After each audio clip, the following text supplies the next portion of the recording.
దేవుని నామమునకు మహిమ కలుగును గాక. ఈ దినము భారతదేశంలో ఉన్న క్రైస్తవులందరూ కూడా ఇండియన్ క్రిస్టియన్ డేగా సెలబ్రేట్ చేసుకుంటున్నారు.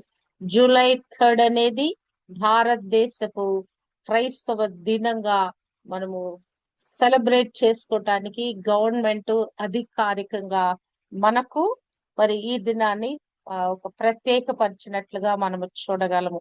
మరి దాని యొక్క ప్రత్యేకత ఏంటి? ఎందుకు క్రైస్తవులు ఈ దినాన్ని మరి ఇండియన్ క్రిస్టియన్ డేగా సెలబ్రేట్ చేసుకుంటున్నారంటే, అపోస్తులుడైన థామస్ మన దేశానికి వచ్చి ప్రాణ త్యాగం చేసిన రోజు. ఆయన 52 ఏడీలో మన దేశానికి వచ్చాడు.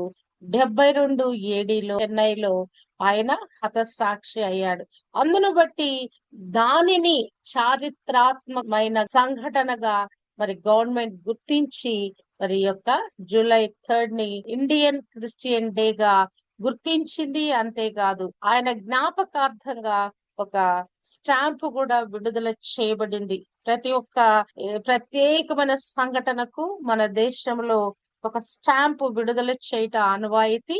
మరి ఆ విధంగా థామస్ యొక్క సేవలను గుర్తించి మరి భారతదేశ ప్రభుత్వము మరొక స్టాంపు కూడా రిలీజ్ చేయటం జరిగింది. అధికారికంగా ది క్రిస్టియన్ డే అని కూడా మరి రిలీజ్ చేయటం జరిగింది. ఈ దినము సెలవు దినంగా కూడా పరిగణించాలని మరి అనేక క్రైస్తవ సంఘాలు కూడా కృషి చేస్తున్నట్లుగా మనము చూడగలము. మరి ఆయన చనిపోవటం ద్వారా మరి ఇక్కడ భారతదేశంలో గోధుమ గింజ భూమిలో పడి చనిపోతే గాని తిరిగి మొలకెత్తి సారమైన పంటగా మార్చబడదు. మొదటి శతాబ్దంలోనే మరి మన దేశానికి క్రైస్తత్వం వచ్చిందండి. కానీ ఇంతవరకు కూడా భారతదేశంలో క్రిస్టియన్ పాపులేషన్ ఎంత ఉందంటే గనక అదే 2% చూపిస్తారు. 1950s మరి సెన్సస్ లో తీయబడినటువంటి ఆ లెక్కలే, ఆ గణాంకాలే ఇంతవరకు కూడా 2% ఉన్నట్లుగా చూపిస్తా ఉన్నారు. కానీ వాస్తవం అది కాదు. దాదాపు 20-25% వరకు కూడా భారతదేశం యావత్తు కూడా క్రైస్తవులు ఉన్నారు. మరి ప్రతి ఒక్క రాష్ట్రంలో కూడా మరి అనేక ప్రాంతాలలో క్రైస్తవులు ఉన్నారు. ఎంతమందికి సువార్త అందించబడిందో అప్పటి నుంచి ఇంతవరకు ఎంతమంది భారతదేశంలో క్రైస్తవులయ్యారో వారందరి దేవుడు కలిగిన కృప, ఆ ప్రణాళిక, చిత్తం కొరకు దేవాది దేవునికి కృతజ్ఞతాస్తుతులు చెల్లిస్తున్నాను.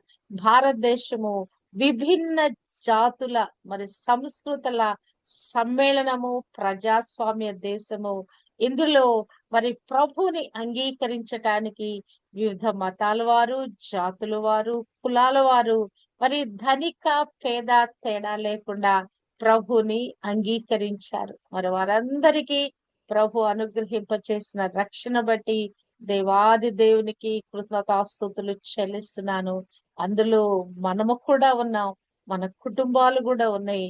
అందును బట్టి దేవునికి ప్రణమిల్లుతున్నాను. హల్లెలూయా.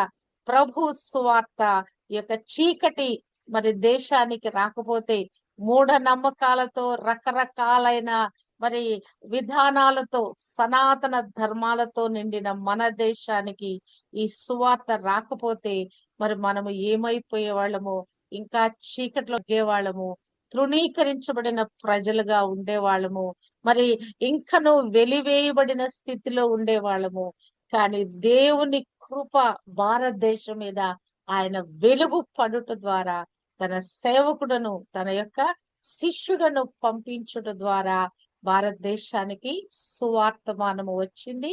మరి రక్షింపబడటానికి దేవుడు మన దేశంలో ఉన్న ప్రజల మీద కనికరము చూపించాడు. దేవుని ప్రేమ ఏదో కొద్ది మంది మాత్రమే రక్షింపబడాలని కాదు, గాని ప్రతి ఒక్కరి కొరకు ఆయన రక్తం కార్చి ప్రాణం పెట్టాడు.